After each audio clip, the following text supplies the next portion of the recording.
Oke, Pak Yose kan kita udah banyak yang tahu ya, maksudnya China mengembangkan Belt and Road Initiative di Indonesia juga sudah berlangsung cukup lama dan di beberapa negara ASEAN lainnya gitu. Tapi di sisi lain juga kan Amerika punya Indo-Pacific Economic Framework yang juga kayaknya kayak seakan berebut pengaruh nih di ASEAN gitu. ASEAN jadi kayak tempat showcasingnya mereka gitu. Nah, dampak kebijakan antara Belt and Road Initiative dan Indo-Pacific Economic Framework ini pengaruhnya ke dinamika geopolitik di ASEAN itu seperti apa sih? Apakah benar mereka itu berebut pengaruh gitu? Mungkin perlu diklarifikasi dulu ke IPF dengan IPEF dengan berbagai program-program Amerika Serikat yang sifatnya untuk merangkul Asia Tenggara ataupun merangkul berbagai pihak yang lainnya itu udah passé.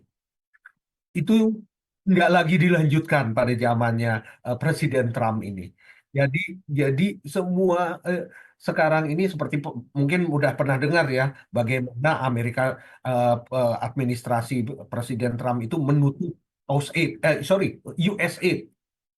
Padahal USAID ini adalah eh, salah satu perpanjangan tangan Amerika Serikat untuk membantu sekaligus juga mempunyai pengaruh ke berbagai negara-negara, terutama negara berkembang. Ya, itu juga sudah ditinggalkan. Misalnya Indonesia dengan Amerika Serikat itu mempunyai bantuan untuk Indonesia dalam bidang energy transition yang disebut dengan JETP. Nah, JETP itu sekarang ini itu pun juga Amerika Serikat sudah meninggalkan. Ya, jadi berbagai inisiatif mereka itu seperti IPEF ini mereka sudah meninggalkan juga. Jadi sekarang ini eh, Amerika Serikat masih tetap ingin mempunyai pengaruh yang kuat, dominasi yang kuat, tetapi caranya berbeda dengan sebelumnya. Kalau tadi caranya berusaha mempengaruhi kondisi di kawasan ini ataupun di tempat-tempat lain di dunia, Pak, sekarang ini yang dilakukan adalah dengan kalau saya bisa katakan intimidasi.